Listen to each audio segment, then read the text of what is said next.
Hey guys, and welcome back to a new video. Today's tutorial is kind of a simple one, but I'm going to make a pattern with you guys and make a top from scratch. This is a really fun project and it's perfect for this time of year, summer, and if you just want to whip up a quick little t-shirt. So I already have a pattern that I'm going to work from, but I'm going to show you how I made it. So I'm using just a t-shirt that fits me quite well, and I'm tracing around the t-shirt, marking the underarm, the neckline, and the length of the sleeve. And I'm just measuring the width of the chest. I took my own chest measurement and I'm marking this on the top as well. Just give myself a little bit of extra room. Because the fabric I'm working with is linen and it's non-stretch, it does need just a little bit extra room than a typical t-shirt will. And I'm just going to drop the armhole slightly so that it's a little bit more comfortable. So I'm making a deep V-neck t-shirt, so I mark the point on which I wanted the V-neck to reach on my chest, and I mark this on the pattern as well. So I'm going to use this pattern as the front and the back piece, so I'm marking the back neck there, and I have the front neck. So both of these pieces as well will be cut on the fold of the fabric, so when you fold it out you have one whole front piece. Adding a little bit extra room as well on the end of the sleeve. I just want to make it slightly longer, and I want to be able to hem it as well and not be too short. So as you can see, this sleeve is included in the pattern as well, so it's literally two pieces, a back and a front. I'm just going to add seam allowance to the entire pattern as well. Realised I forgot to add seam allowance to the front neck, the V-neck, but it didn't seem to make too much difference. Once I faced it anyway, it was fine. So you can fold along the front V-neck and that'll be your front piece, and then you can fold it back out and that's your back piece. So it's really easy to cut the pattern. You will just have to cut them at different times, obviously. So we need to make a facing as well. I made a facing, and then because I didn't have anything to fuse it with to kind of strengthen it, like interfacing or anything, I ended up just using the facing as kind of a bias binding and using it that way. So you can either finish the neckline with a bias binding or you can add a facing.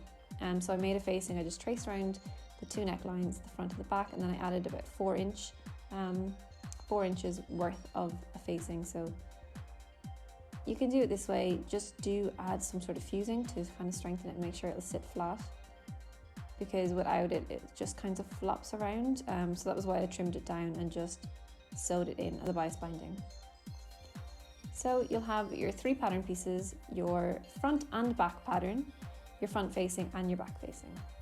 So I've cut out all the pattern pieces, cut each of them out on the fold of the fabric so that it was one entire piece. The first thing I'm going to do is join the facings at the shoulder seam. So the front and the back facing, I'm just going to join those two together. And then I'm going to get the front and the back of my top, and I'm going to join them at the shoulder seam and the side seams.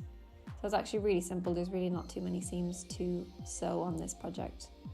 So I sew them first with a straight stitch on my machine. I don't have my overlocker in London with me, it's still at home in Ireland, so I would have overlocked the edges to keep them neat, or maybe done a zigzag stitch, but I decided to do a French seam instead.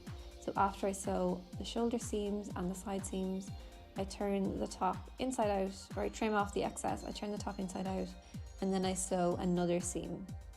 And this just keeps everything really neat, and it stops anything fraying inside, and it actually just makes it really, really neat and tidy. When you've just sewn the first few seams, it would be a great time to try on the top, make sure it fits you, and make sure you can get your head through the neckline, depending on how high or low the neckline is, and make sure that the armholes aren't too tight, anything like that, before you go and finalise the seams by overlocking or by creating French seam.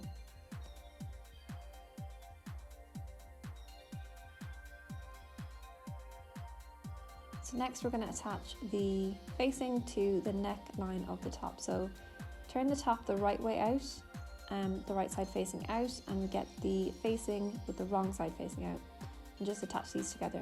So I just went back here as well and created a French seam on the facing because I hadn't done that initially. I think it was kind of an afterthought.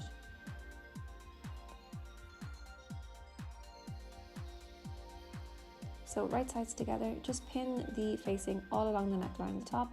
We're just going to sew this on with a really simple straight stitch.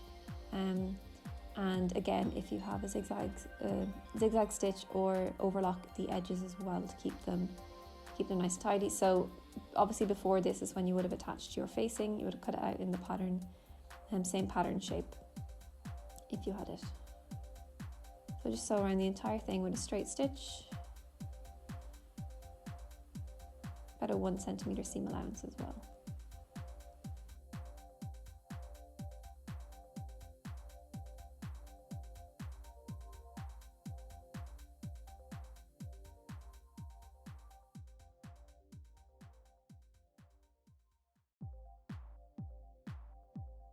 So I'm just going to turn the facing inside the top now, and I'm going to top stitch it in place because it does kind of help it to sit inside the top if you just top stitch it really close to the seam that just got sewn,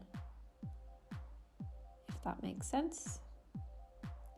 So this just kind of makes it sit inside the top a little bit, and if you give it a really good iron as well, that will make it sit in a little bit better.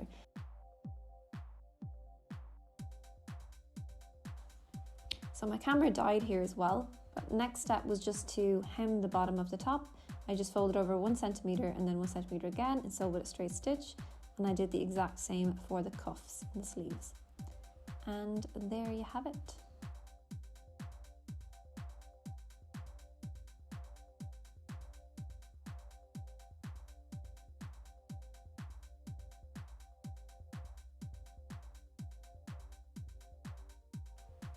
And here's another one as well that I made maybe 2 years ago in a different pink linen fabric, and it just has a slightly higher neckline.